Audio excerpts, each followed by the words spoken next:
Is there life in this universe beyond Earth? You betcha there is. The universe is probably just teeming with it, and here's why I think that.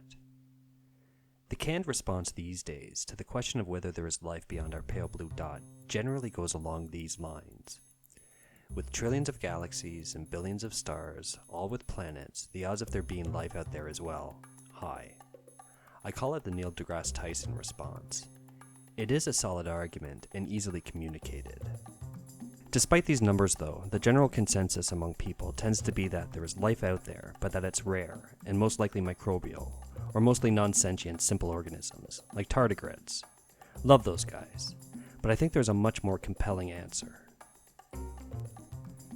As far as I can tell, life requires two things: a complex system to thrive in, and some basic building blocks to emerge. The most amazing things emerge given these two elements. Let's talk about emergence. We should establish the difference between emergence and the idea that is commonly confused with it, resultance, first though. Resultance is like a peanut butter and jelly sandwich. Peanut butter, raspberry jelly, and bread on their own does not do much for me, but put them together and I think, food of the gods. It's easy to deduce though that putting these three things together would result in an awesome sandwich. Emergence, on the other hand, is the phenomenon when an entity is observed to have properties its parts do not have on their own. It would be like putting together peanut butter and jelly and the end result being an otter. Totally unexpected. That example was just for kicks and giggles though. Legitimate examples of the emergence of systems and life are all around us. Take honeybees for instance. A single bee, on its own, is an evolutionary marvel, but nowhere near as astounding as what they can do together. Beehives leverage one of the strongest geometric shapes we can find, hexagons. You look at a swarm of bees and you would never deduce that together they would create a system as complex or amazing as a honeycomb. The honeycomb is an emergent system. Bees have another emergent phenomenon as well, one that even the world's most advanced quantum computers struggle with. They can intuitively solve the traveling salesman problem. The traveling salesman problem is described as such.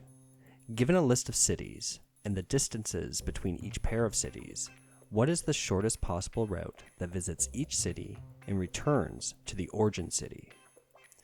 A human attempt at a solution for this problem looks like this. It took an army of our best number crunchers decades to come up with that. The core issue with this problem is that when you add more destinations, the number of calculations that need to be completed to solve it grows exponentially. Now, honeybees solve this problem through sheer instinct. A honeybee will, over several trips, continue to refine their route between a vast number of flowers and their home hive until they found the most efficient route. This behavior is emergent, and without this system, the honeybee would never have existed. On a side note, insects accomplish some of the most unbelievable stuff. Trust me, if there's a technologically advanced alien species out there that evolved from an insect-type organism, we do not want to meet it. I'll get more into that in another video though. So, life requires a complex system to thrive in, and we can see examples of these systems emerging frequently. Our entire biosystem is a culmination of several simple systems, all coming together to form a Voltron-like complex system. What about life though? Life as we know it requires just a handful of things to emerge.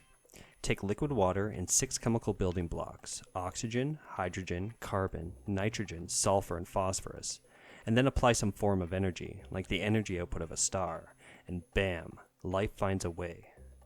These elements are extremely abundant in our universe. In fact, practically every solar system out there is packed with it.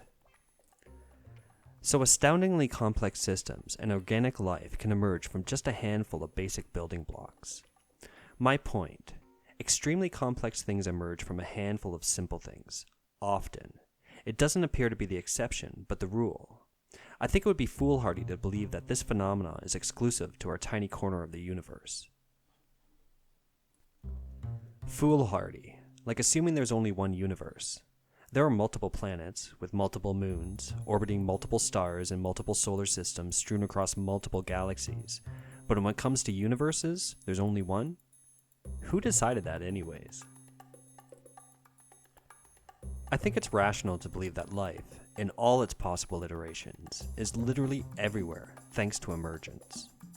There's a video game that you can play that demonstrates the idea of emergent life perfectly.